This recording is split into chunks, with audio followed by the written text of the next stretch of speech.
ईश्वर संबंधी एक विचार का न टूटने वाला प्रवाह ध्यान कहलाता है।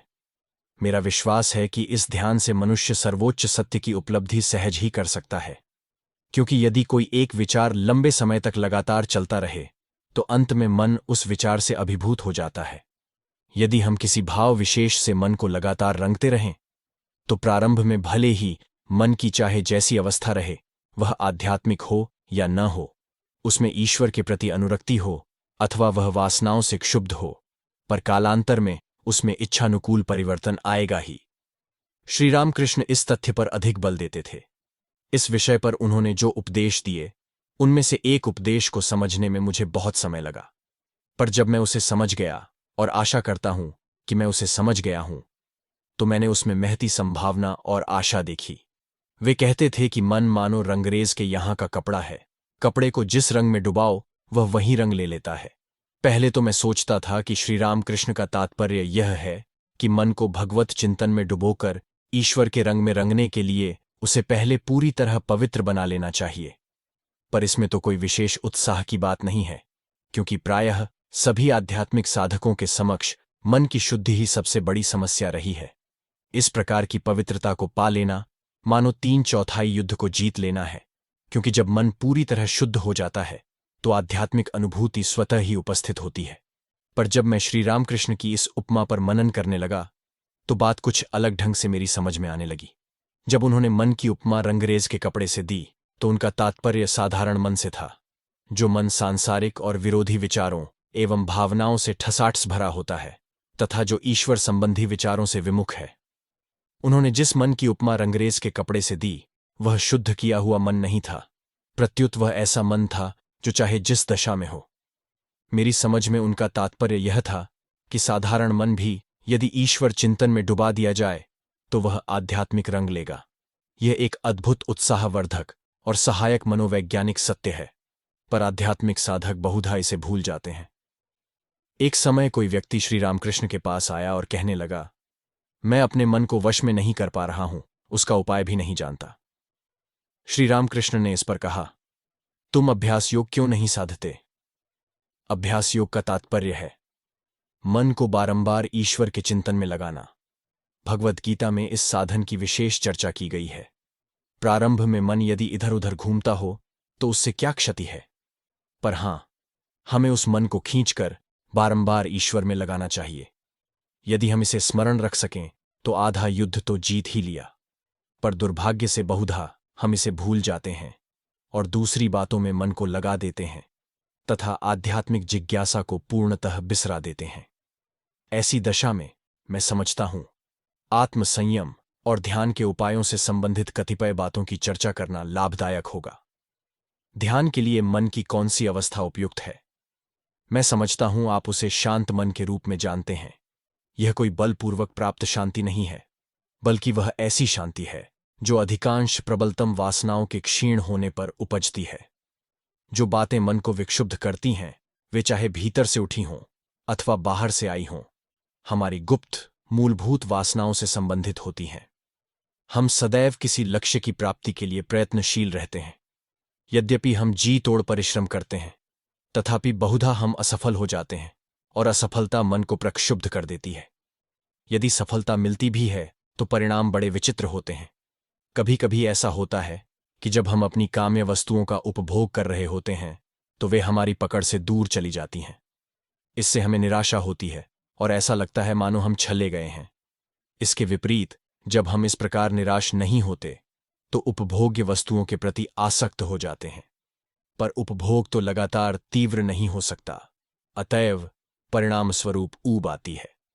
ये सभी प्रतिक्रियाएं मन को अनवरत चंचल बनाए रखती हैं, चाहे वह चंचलता सुखमय हो या दुखमय।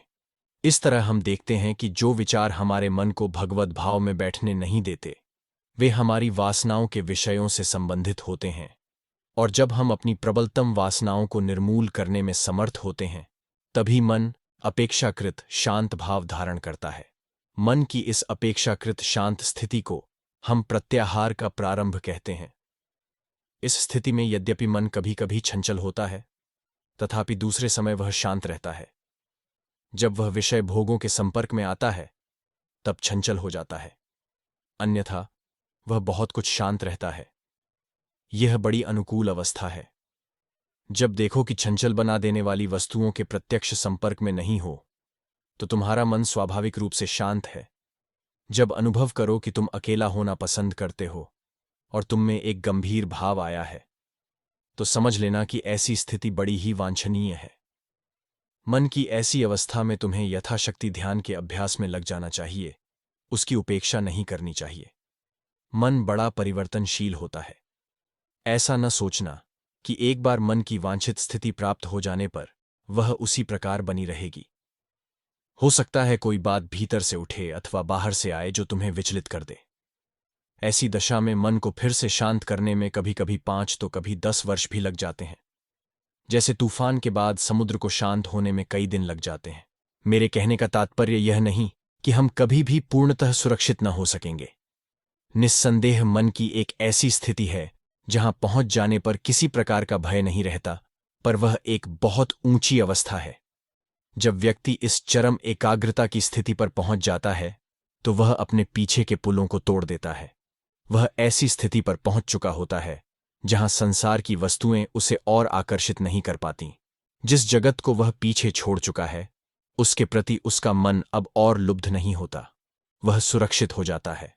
मान लो हम ऐसी स्थिति में पहुंच चुके हैं जिसमें मन यद्यपि कभी कभी छंचल रहता है, तथापि दूसरे समय शांत रहता है।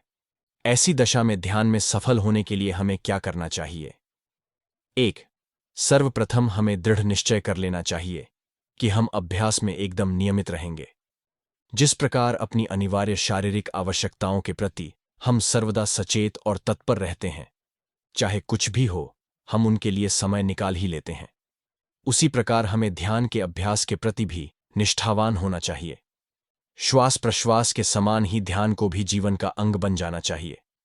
हमारे देश में जब कोई व्यक्ति बहुत व्यस्त होता है तो कहता है, मुझे सांस लेने तक की फुर्सत नहीं है, पर यथार्थ में वह सांस तो लेता ही है। उसी प्रकार हमें ध्यान के लिए तत्पर होना चाहिए। भले ही प्रारंभ में ध्यानाभ्यास की इच्छा उतनी तीव्र न दिखती हो, पर मन में दृढ़ निश्चय कर लो। अपने आप से कहो, मैं ध्यान करूंगा ही। श्री रामकृष्ण मुसलमानों की प्रार्थना संबंधी वक्त की पाबंदी की बहुधा प्रशंसा करते थे। मुसलमान चाहे जहां हो, चाहे जो करता हो, पर ज्यों ही नमाज का समय हुआ कि वह सब काम बंद कर देता है, वुजू करता है और गमछे को जमीन पर बिछाकर कम से कम 15 मिनट तक नमाज पढ़ता है।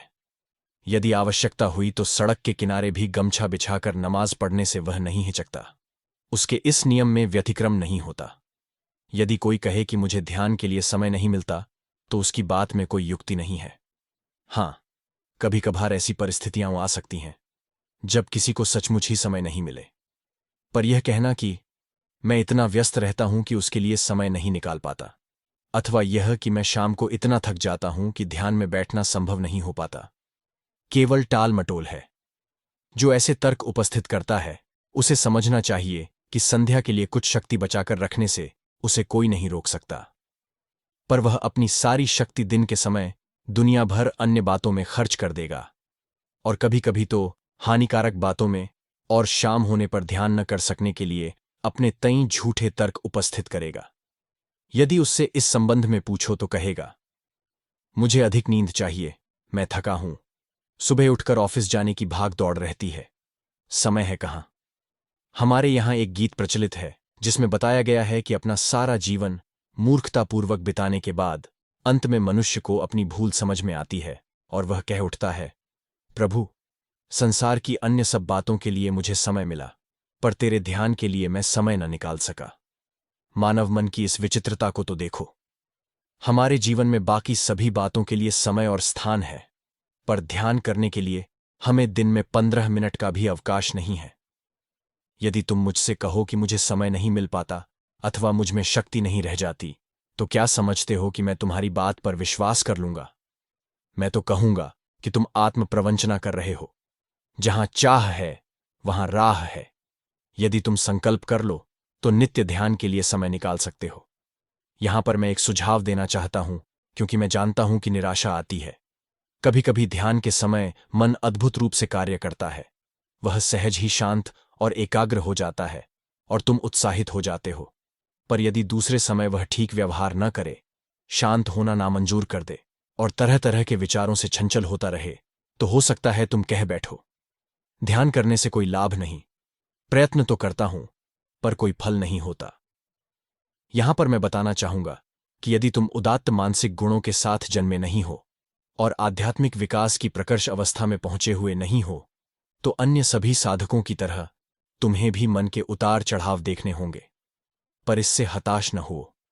ऐसा न सोचो कि जब तक मन पर्याप्त रूप से आध्यात्मिक नहीं हुआ है, तब तक तुम ध्यान करने के योग्य नहीं हो।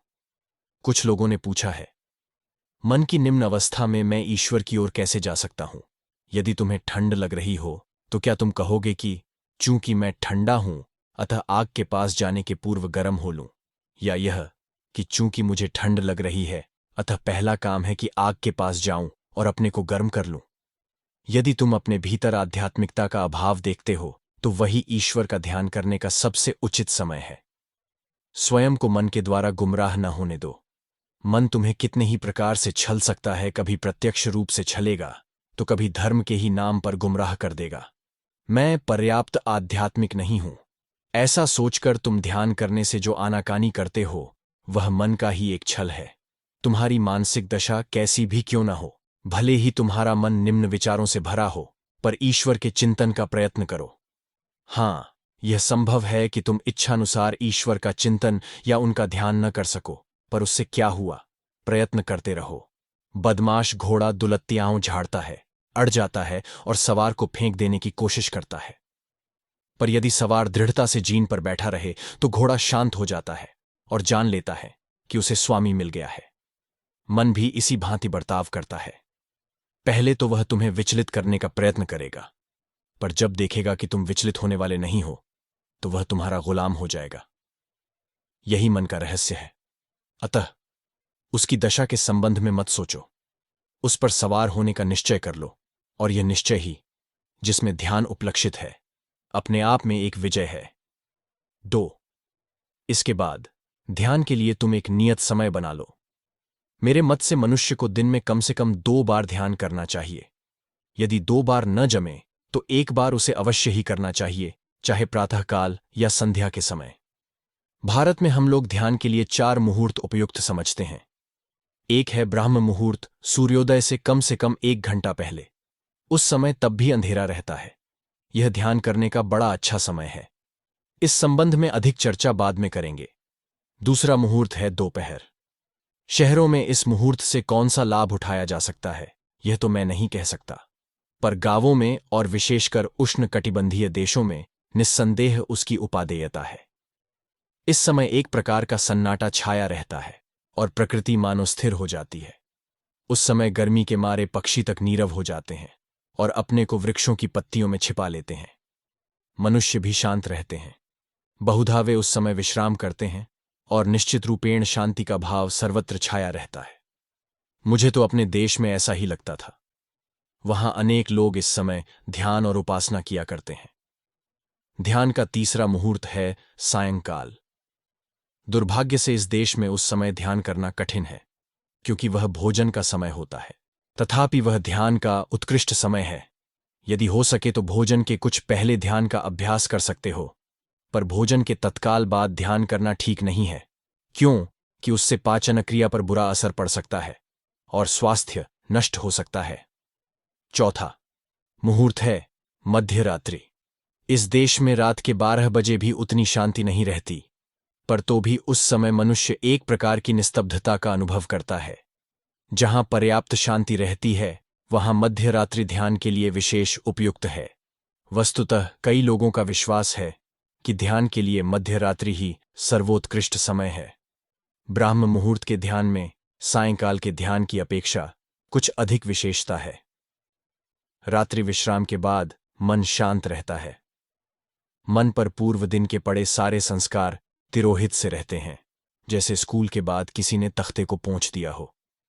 फिर उस समय प्रकृति भी निस्तब्ध रहती है और शहर भी पूरा जागा हुआ और कोलाहलपूर्ण नहीं रहता। फलतः मन को शांत करना अपेक्षाकृत सरल मालूम होता है। एक अन्य लाभ यह है कि दिन का प्रारंभ होने के पूर्व ध्यान करके तुम अपने मन को आध्यात्मिक गति और दिशा प्रदान करते हो। भले ही दिन के बढ़ने के साथ साथ वह आध्यात्मिक शक्ति और उत्साह कुछ क्षीण होता हुआ मालूम पड़े, तथापि कई घंटों तक वह बना रहता है और दिन के अधिकांश भाग तक वह तुम्हें उत्साहित किए रखता है। मैं यहां पर बता दूं कि कुछ लोगों के लिए भोर की अपेक्षा संध्या ही ध्यान का अधिक उपयुक्त समय हो सकता है। कुछ लोगों का स्वभाव ही ऐसा होता है कि वे दिन के ऊपर उठने के साथ साथ अधिक सजग होते जाते हैं। सुबह वे केवल अर्ध जागृत होते हैं, पर संध्या होते होते वे पूरी तरह जग जाते हैं और उनकी बुद्धि स्वच्छ और पैनी होकर कार्यक्षम हो जाती है। ऐसे लोगों के लिए संध्या या रात्रि निस्संदिग्ध रूप से ध्यान का अधिक उपयुक्त समय साबित होगी। ध्यान के लिए विशेष रूप से उपयुक्त इन 4 मुहूर्तों में से यदि एक का भी तुम लाभ न उठा सको तो कोई भी समय चुन लो जो तुम्हारे लिए सर्वाधिक सुविधापूर्ण हो और दृढ़ निश्चय के साथ उससे लगे रहो। ध्यान के लिए नियत समय का दृढ़तापूर्वक पालन करना बहुत महत्वपूर्ण है, क्योंकि मन आदत के अनुसार कार्य करता है। यदि मन को लगातार कई दिनों तक एक नियत समय पर एक विशिष्ट ढंग से सोचने और अनुभव करने के लिए बाध्य किया जाए, तो वह उस नियत समय के आते ही अपने आप उसी ढंग से सोचने और अनुभव करने लगेगा। यदि हम एक निर्दिष्ट समय में ईश्वर का ध्यान करें, तो उस निर्दिष्ट समय के सन्निकट आते ही हमारा मन बिना किसी प्रयत्न के ईश्वरी भाव से भावित हो जाएगा। अभ्यास की नियमितता से प्राप्त होने वाला यह कोई सामान्य लाभ नहीं है। 3. जिस प्रकार ध्यान के लिए एक नियत समय आवश्यक है, उसी प्रकार उसके लिए एक निर्दिष्ट स्थान भी आवश्यक है। मंदिरों और गिरजाघरों का यही एक बड़ा लाभ है। लोग इन स्थानों में ईश्वर चिंतन करते हैं, इसलिए वहां की हवा तक पवित्रता और ईश्वरीय भाव से भरी रहती है। वहां जाने से ही मन ऊपर उठ जाता है। मंदिर या गिरजाघर का यह वातावरण तुम अपने कमरे के कोने में भी ला सकते हो, क्योंकि जहां पर भी कोई विचार प्रवाह तीव्रता के साथ अविकल रूप से बहता है, वह स्थान उस विचार के स्पंदनों से भर जाता है। इसका कारण यह हो सकता है कि भौतिक वातावरण और परिवेश शरीर से संबंधित रहते हैं और शरीर मन के विचारों के अनुरूप स्पंदित होता है।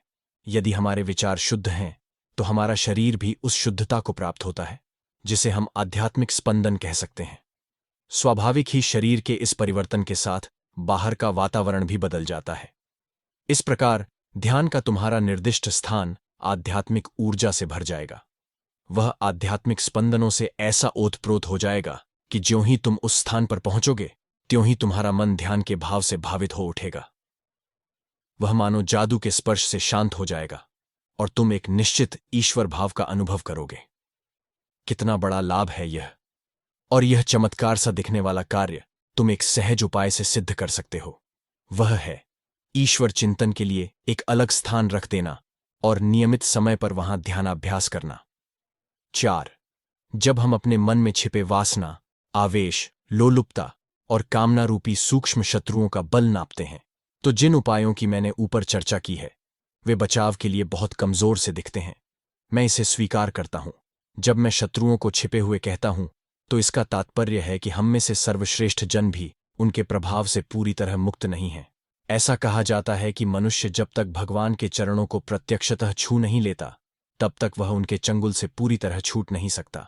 जैसे जाड़ों में बाग बगीचों की घास पात और सूखे तृण साफ कर दिए जाते हैं, पर वसंत की पहली वर्षा से ही धरती में पड़े हुए सूक्ष्माकार बीज अंकुरित होकर हरियाली छा देते हैं, उसी प्रकार हमारे मन में बहुत से सूक्ष्म विचार, संस्कार और कामनाएं छिपी रहती हैं और उठने के लिए प्रथम अवसर की ताक में रहती हैं। अतएव हमें बड़ा सावधान रहना चाहिए। हम जानते हैं कि ये बुरे संस्कार हमारे मन में विद्यमान हैं और यदि हमने इनको नहीं रोका तो ये हमारी चेतना पर सुगमता से छा जाएंगे। हमारी समस्या यह है कि अपने मन के बड़े भाग को और धीरे धीरे उससे भी बड़े भाग को हम किस प्रकार बुरे आवेगों और कामनाओं के अधिपत्य से मुक्त रखें, जिससे कि हम ऐसे मुक्त मन से ईश्वर का चिंतन कर सकें। जब तक यह नहीं सधता, तब तक हमें अपनी वासनाओं और प्रतिकूल आवेगों को जीतने के लिए क्या करना चाहिए? कभी कभी वे सीधे आक्रमण से परास्त हो जाते हैं, पर साधारणतया एक बाजू से आक्रमण करना बेहतर होता है। मन की किसी स्थिति को जीतने के लिए उस पर सीधा हमला बोल देना लाभ के बदले हानि अधिक कर सकता है, क्योंकि उससे मन बहुधा और भी अधिक फंसता जाता है। उत्तम तो यह है कि जिस मन स्थिति को दूर करना है, उसका चिंतन ही न किया जाए। इस मनोवैज्ञानिक सत्य को याद रखो जितना ही तुम मन की किसी अवस्था का चिंतन करोगे, वह उतनी ही दृढ़ होती जाएगी। एक कहानी है। कोई सन्यासी था जो सड़क के किनारे किसी पेड़ के नीचे बैठकर प्रार्थना और ध्यान किया करता था। एक बदनाम स्त्री बहुधा उधर से निकलती थी। यह सन्यासी उससे कहा करता था, तुम्हें अपनी बुरी आदतें छोड़ देनी चाहिए और अब अच्छी बनने का प्रयत्न करना चाहिए। यदि मेरी बात पर ध्यान न दोगी तो मृत्यु के बाद तुम्हारी बहुत दुर्गति होगी। जब भी सन्यासी उस स्त्री को देखता तभी इस प्रकार की चेतावनी दिया करता था। कालांतर में दोनों की मृत्यु हुई और दूत उनकी आत्मा को लेने आए। ऐसा कहते हैं कि भली आत्मा को लेने के लिए देवदूत आते हैं और उसे स्वर्ण रथ पर बिठाकर ले जाते हैं तथा दुष्ट आत्मा के लिए यम का दूत आता है। हुआ यह कि सन्यासी के लिए यमदूत आया और स्त्री के लिए देवदूत। सन्यासी चकित हो गया। वह बोल उठा, कहीं गलती हुई दिखती है? नहीं, यमदूत बोला, कहीं गलती नहीं हुई, सब कुछ ठीक है। ऐसा कैसे हो सकता है? सन्यासी ने पूछा। यमदूत गंभीरतापूर्वक बोला, भले ही ऊपर से ऐसा लगता था कि तुम ध्यान कर रहे हो, पर असल में तुम सारे समय उस स्त्री और उसके चरित्र का ही चिंतन किया करते थे। क्या तुम्हारा मन अनवरत दोष दर्शन नहीं करता रहा? पर वह स्त्री सदैव ईश्वर से सहायता की प्रार्थना करती रही, प्रभु, मैं कमजोर हूं, मुझे बचाओ। क्या उसका मन तुम्हारे मन की अपेक्षा ईश्वर में अधिक नहीं लगा रहा? सन्यासी इसका कोई उत्तर नहीं दे सका। यह एक चरम उदाहरण हो सकता है, पर इसमें एक गंभीर मनोवैज्ञानिक सत्य भरा है। यह मानसिक क्रिया संबंधी एक मूलभूत सत्य की ओर संकेत करता है और इस सत्य का तुम आत्मविजय के अपने संघर्ष में उपयोग कर सकते हो। जब मन को किसी अवांछित तत्व पर लगने दिया जाता है तो वह निश्चयपूर्वक एक ऐसा संस्कार उत्पन्न करता है जो मूल की अपेक्षा कहीं अधिक प्रबल होता है। उस तत्व के बारे में और अधिक सोचने से वह मन में अधिकाधिक दृढ़ीभूत होता जाता है और एक मानसिक ग्रंथि का रूप भी ले सकता है।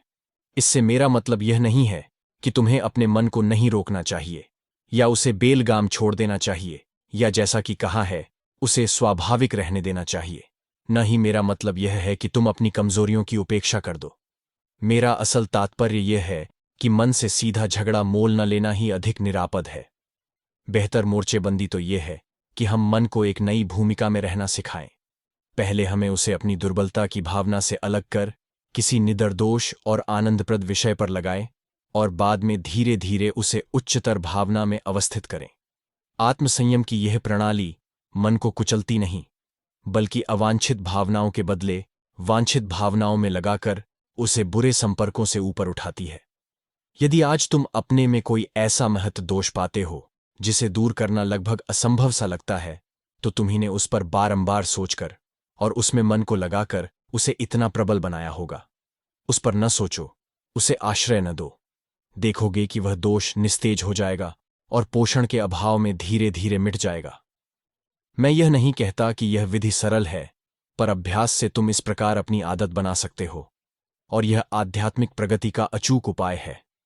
कुछ समय तक अपनी अवांछित भावनाओं को अनाहार रख देने से तुम देखोगे कि भले ही उनमें से कई मिट चुकी हैं, तथापि कुछ बनी हुई हैं। उसकी अधिक चिंता न करो, उन्हें रहने दो, पर यही देखो कि उन्हें बल न मिलने पाए। उन्हें घेरे में डाले रखो, देखोगे अंत में वे भी मिट जाएंगी। 5. मानसिक संघर्ष और विक्षेप का एक प्रमुख कारण है कुसंग। वैसे तो सभी प्रकार के लोगों से मिलना जुलना बहुत अच्छा है यदि हम उनके संग से निर्लिप्त रह सकें, पर ऐसा क्वचित ही होता है। मैं ऐसे किसी व्यक्ति को नहीं जानता जो इस प्रकार निर्लिप्त रह सकता हो। अतः आध्यात्मिक जीवन में अच्छे संग और भले संपर्कों की महत्ता बहुत अधिक है। यदि तुम अपवित्र लोगों का साथ करो और बुरी बातों के संपर्क में आते रहो, तो तुम जिन विचारों से बचना चाहते हो उन्हें न रोक सकोगे। उल्टे वे प्रबल होते जाएंगे और अंत में तुम्हारे मन को पूरी तरह दबा देंगे। 6. आध्यात्मिक उन्नति के लिए कुछ शारीरिक कठोरता नितांत आवश्यक है।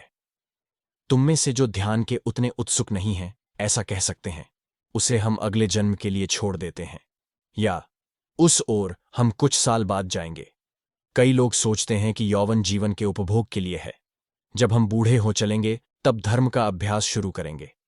दूसरे शब्दों में, जब संसार खट्टा हो चलेगा तब वे उतरी हुई सूरत लेकर मंदिर या गिरजे में जाएंगे और सोचेंगे कि उन्हें धर्म प्राप्त हो गया। वह धर्म नहीं है और हो भी नहीं सकता। उस समय हम भगवान के पास क्या ले जाते हैं? एक जीर्ण शरीर और शीर्ण मन जो पूरी तरह जर्जर हो गया है। क्या सोचते हो कि भगवान इससे प्रसन्न होंगे? हम उनकी वेदी पर कीड़े पड़े फलों या कुम्हलाए फूलों को नहीं चढ़ाते, वहां तो निर्दोष और उत्कृष्ट वस्तुओं का समर्पण करते हैं। उसी प्रकार हमें चाहिए कि हम अपना जो कुछ सबसे श्रेष्ठ है उसे उनके चरणों में निवेदित करें। तेजस्वी और शुद्ध मन का नैवेद्य भगवान को सबसे अधिक पसंद है। जो धर्म को केवल बूढ़ों के लिए मानते हैं वे बहुत बड़ी भूल करते हैं। युवकों को विशेष रूप से आध्यात्मिक बनने का प्रयत्न करना चाहिए, क्योंकि यदि धार्मिक जीवन का शुभारंभ पहले से कर दिया जाए एवं जिन साधनों का उल्लेख मैंने किया है उनका अभ्यास मन के तेजवान और निर्मल रहते शुरू कर दिया जाए, तो मन की गतिविधियों पर कड़ी निगरानी रखते हुए साधक उसे दूषित होने से बचा सकता है।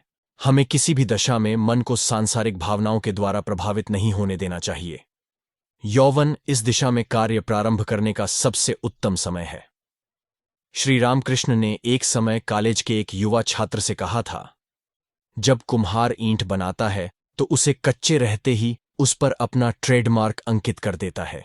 उसके बाद जब ईंट को धूप में सुखाकर भट्टी में पका लिया जाता है तो वह मार्क अमिट हो जाता है। उसी प्रकार यदि मन के कच्चे रहते उस पर भगवान की छाप लगा लो तो वह छाप कभी नहीं मिटेगी, सदैव बनी रहेगी। साध, अब तक मैंने जिन बातों की चर्चा की है वे महत्वपूर्ण प्रारंभिक बातें हैं। जीवन में प्रतिदिन उनका अभ्यास नितांत आवश्यक है। केवल आध्यात्मिक साधना के प्रथम दिनों में ही उनका अभ्यास करके बंद नहीं कर देना चाहिए। जो उनका नियमित रूप से यथारीति अभ्यास करता है वह अपने मन को पूरी तरह किसी भी वस्तु से हटा सकता है, क्योंकि वह मन पर जबरदस्त नियंत्रण प्राप्त कर लेता है। पर जब तक तुम इन अभ्यासों में पूरी तरह प्रतिष्ठित नहीं हो जाते तब तक ध्यान के समय मन के शांत होने में कुछ समय लगेगा। यह विशेष ध्यान देने योग्य बात है। यदि ध्यान के ठीक पहले तुम इधर उधर दौड़ धूप करते रहो और बहुत सी बातें सोचते रहो तो सफलता की आशा कैसे कर सकते हो? असल में ध्यान में बैठने से कुछ पहले तुम्हें अपने आप को शांत करने का प्रयत्न करना चाहिए। ऐसा अनुभव करने की कोशिश करो कि तुम्हारा संसार से कोई संबंध नहीं है, तुम्हें उससे न कुछ लेना है न देना। भले ही पति पत्नी, माता पिता, पुत्र या कन्या के रूप में तुम्हारे अनेकानेक कर्तव्य हैं और तुम्हें सैकड़ों बातों की ओर ध्यान देना है, पर जब तुम भगवान की ओर जाओ तो ऐसा सोचो कि तुम्हारे लिए यह जगत त्रिकाल में नहीं है। तुम्हारे पति, पत्नी, पिता, माता, मित्र, देश कुछ नहीं है। ध्यान की बेला में इसी प्रकार का चिंतन अपेक्षित है। शाश्वत का विचार मन में उठाते हुए ध्यान की ओर अग्रसर हो। ध्यान में सर्वाधिक सफल कौन होता है? वह जो ध्यान के समय अपने को पूर्ण रूपेण असंग अनुभव कर सकता है। इसका तात्पर्य समझे? शाश्वत की कल्पना का प्रयत्न करो। वह कालातीत है, फलस्वरूप समस्त घटनाओं से परे है। वह एक अवस्था है, यदि उसे अवस्था कह सके तो ऐसी अवस्था जिसमें इस सापेक्ष जगत की कोई वस्तु नहीं है। जब तुम उस शाश्वत प्रभु का चिंतन करते हो तो उस समय तक के लिए समस्त संबंधों से ऊपर उठ जाने का प्रयास करते हो। तुम्हें दृढ़तापूर्वक कहना चाहिए, मेरे शरीर नहीं है, मन नहीं है, देश और काल मिट चुके हैं, सारा ब्रह्मांड लुप्त हो गया है, एकमात्र ईश्वर ही है। तभी मन को वह सूक्ष्म दृष्टि प्राप्त होगी जिससे वह ईश्वर के करुणामय अस्तित्व का अनुभव करने में समर्थ हो सकेगा। इस प्रकार ध्यान के स्थान में प्रवेश करने के पहले तुम्हें समस्त सांसारिक बातों को बाहर ही छोड़ देना चाहिए। भारत के मठों में ऐसे कई सन्यासी हैं जो आध्यात्मिक नियमों का कड़ाई से पालन करते हैं। वे अपने पास आने वाले आगंतुकों को पत्नी, पति या बच्चों अथवा अन्य सांसारिक बातों की चर्चा नहीं करने देते हैं, भले ही वे बातें महत्वपूर्ण ही क्यों न हों। ये बात नहीं कि अपने कर्तव्यों का पालन करने वाले व्यक्ति को वे निरुत्साहित कर देते हों, पर बात यह है कि वे जानते हैं कि यदि मन को आध्यात्मिक होना है तो उसे शाश्वत के रंग में रंग जाना होगा। दिन में कोई समय ऐसा होना ही चाहिए जब तुम अपने आप को एकदम निरपेक्ष अनुभव करते हो, क्योंकि वैसा रहना ही तुम्हारा यथार्थ स्वभाव है। यद्यपि तुम अन्य लोगों से संबंधित प्रतीत होते हो, तथापि तुम जानते हो कि ये संबंध अस्थायी हैं। तुम्हारा असल स्वभाव निरपेक्ष है और ध्यान करते समय तुम्हें इस निरपेक्ष अवस्था में प्रवेश करना है। 8. मैंने ऊपर जिन उपायों का उल्लेख किया है, यदि उनका पालन किया जाए तो सचमुच कुछ ठोस आध्यात्मिक उन्नति की जा सकती है। पर यहां पर तुम्हें यह बता दूं कि सारी आध्यात्मिक साधनाएं, जिनमें ध्यान भी सम्मिलित है, एक बात पर निर्भर करती हैं। वह है सत्य प्राप्ति के लिए उत्कट आग्रह। क्या तुम में ऐसा आग्रह है? तुम कह सकते हो, मुझे तो ऐसा आग्रह नहीं लगता, तब भला ध्यान करने से क्या लाभ? पर क्या ऐसा आग्रह उत्पन्न करना असंभव है? हम प्रयत्न करके भगवान के लिए मन की भूख को तेज कर सकते हैं। यदि मन में किसी भी प्रकार से भगवान के लिए व्याकुलता लाई जा सके, तो वह भावना अपने आप होने वाली व्याकुलता की तुलना में कोई कम सत्य नहीं होगी। यदि तुम स्वाभाविक रूप से इस आग्रह के जगने की राह देखते बैठे रहो, तो हो सकता है वह कभी जगे ही नहीं। और चूंकि यह आग्रह, यह व्याकुलता अनिवार्य है, इसलिए उसको जगाओ। पहले पहल तुम्हारा मन डांवाडोल होगा, पर हताश न होना, मन की इन अस्थिर भावनाओं से विचलित न होना और सर्वोपरि मन से हार न मान बैठना। मान लो तुम एक लड़के हो और तुम्हारा पड़ोसी लड़का तुम्हें हरदम दबाने की कोशिश करता है। उसे ऐसा करने का कोई अधिकार नहीं है और तुम जानते हो कि वह वास्तव में डरपोक है। ऐसी दशा में क्या करना उचित है?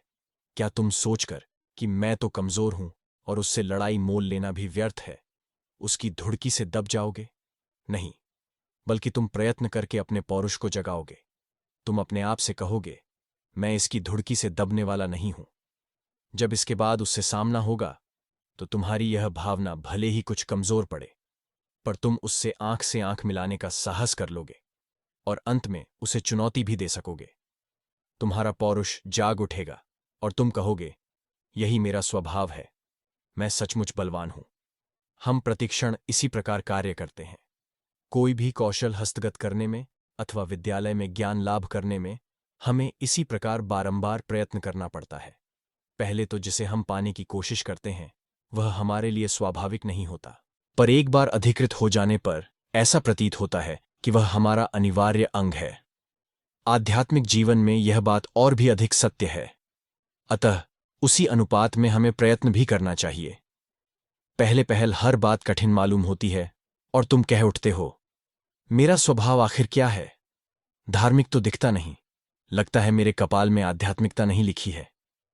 एक समय था जब मैं भी ऐसा ही सोचता था, किसी बाधा को बहुत बड़ा मान लेता था और उसको दूर करना एक असंभव कार्य समझता था। ऐसी स्थिति में मैं अपने आप को सचेत किया करता था कि मैं असल में शरीर और मन तो हूं ही नहीं, मैं तो आत्मा हूं और अपने इस आध्यात्मिक स्वरूप की अनुभूति ही मेरा लक्ष्य है। मैं जानता था कि बाधा पर उसी समय विजय नहीं पाई गई तो काम भविष्य के लिए टलता रहेगा। अतः तुरंत प्रयत्न करके काम को खत्म ही क्यों न कर दिया जाए। मैं सत्यतापूर्वक कह सकता हूं कि इस विचार को पकड़े रहना ही मेरा सौभाग्य रहा। यह सत्य है कि कभी कभी इस प्रयत्न को त्याग देने का भी विचार मेरे मन में आता रहा, पर मैं उस समय यही निश्चय करता था, अपने आध्यात्मिक लक्ष्य को तो मुझे प्राप्त करना है ही, अतः उसे अभी ही क्यों न पालूं। ध्यान के अभ्यास में तीव्र आकुलता और श्रद्धा बहुत महत्वपूर्ण अंग हैं। भगवान में यदि दृढ़ विश्वास न हो और उन्हें पाने के लिए तीव्र व्याकुलता न रहे, तो ध्यान में कोई उत्साह नहीं रह जाता, वह नीरस हो जाता है। जब अपने किसी कार्य में तुम्हारी रुचि नहीं रह जाती, तो वह केवल औपचारिक हो जाता है और शीघ्र छूट भी जाता है। यदि तुम सगुण ईश्वर में विश्वास करते हो, तो उससे प्रार्थना करो। सगुण ईश्वर से मेरा तात्पर्य देहधारी ईश्वर से नहीं है, पर ऐसे ईश्वर से है जो हमारा पिता है, माता है, मित्र और प्रभु है, जो इस जगत का सर्वव्यापी सृष्टा है, जो हमारी प्रार्थनाएं सुनता है, जिसके पास हम उसी विश्वास से जा सकते हैं जिस सरल विश्वास से बच्चे अपने माता पिता के पास जाते हैं। ऐसे सगुण ईश्वर में विश्वास और उसको प्यार करना ध्यान को तुम्हारे लिए सरल बना देता है। मन को अधिकाधिक ईश्वर चिंतन में डुबाते रहो। सारे कार्य उसी के निमित्त करो। प्रत्येक विचार, प्रत्येक भावना और अपनी शक्ति के छोटे से छोटे अंश को ईश्वर में केंद्रित करना ही आध्यात्मिक जीवन की सफलता का रहस्य है।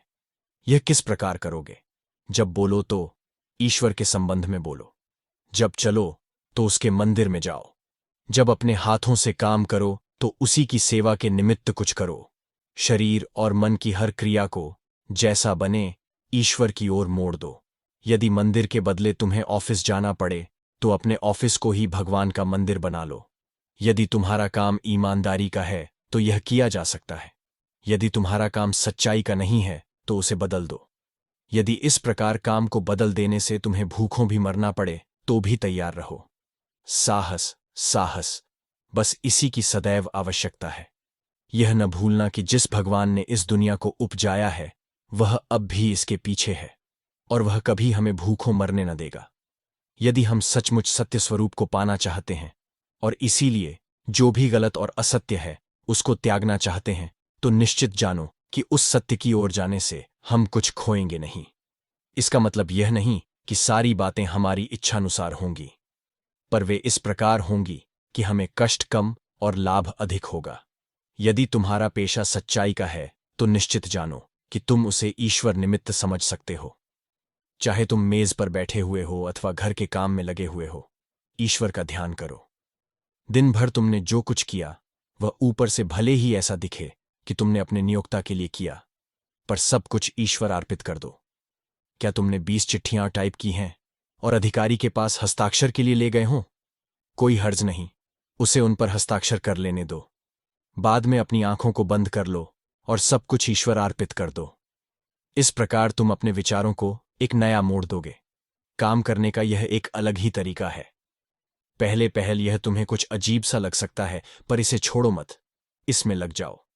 धीरे धीरे इसका गहरा अर्थ तुम्हें स्पष्ट होता जाएगा और देखोगे कि तुमने प्रारंभ में इस अभ्यास को जैसा समझा था वैसा वह नहीं है। वह तो अत्यंत उपकारी और फलप्रद है। इस प्रकार जब भी हम दूसरों के लिए अथवा अपने निमित्त कुछ करते हैं तो ऐसा सोच सकते हैं कि हम प्रभु के निमित्त यह सब कर रहे हैं।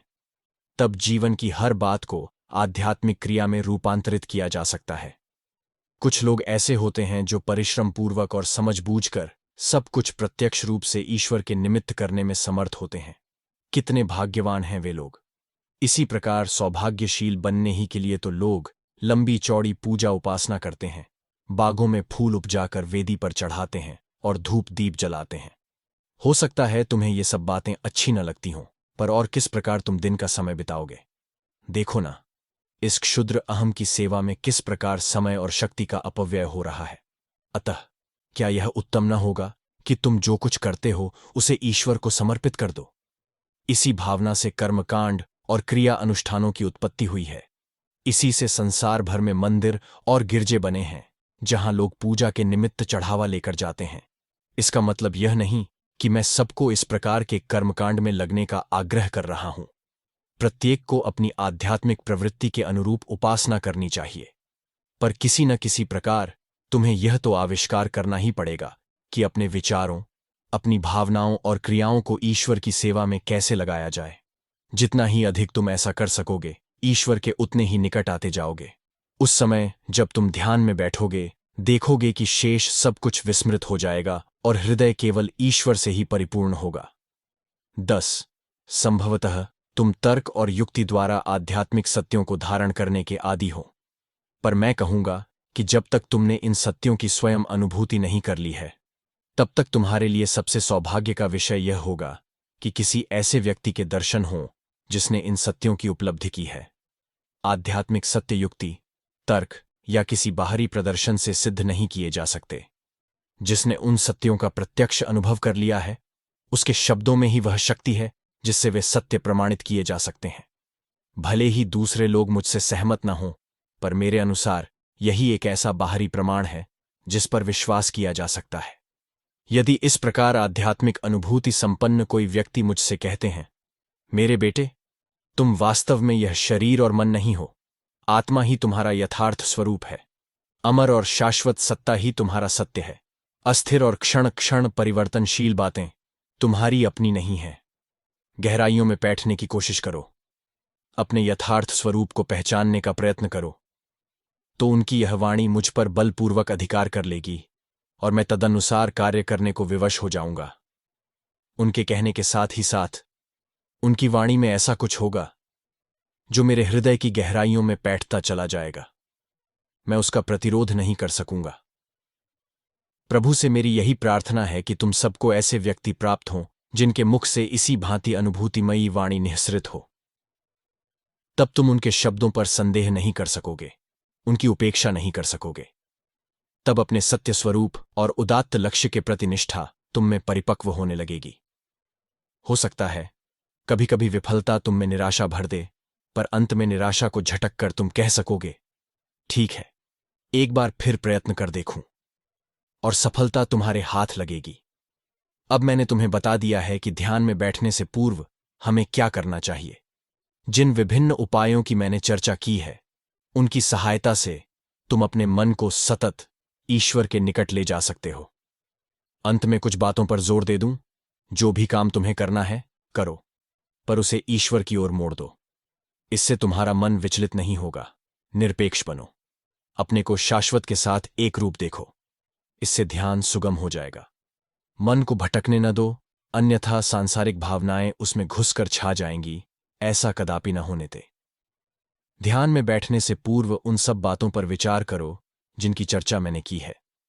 जब बाहर की कोई बात मन में नहीं घुसेगी, तब वह धीरे धीरे शांत हो जाएगा, और तब तुम अपने हृदय मंदिर में चिन्मय विग्रह प्रभु के दर्शन करोगे।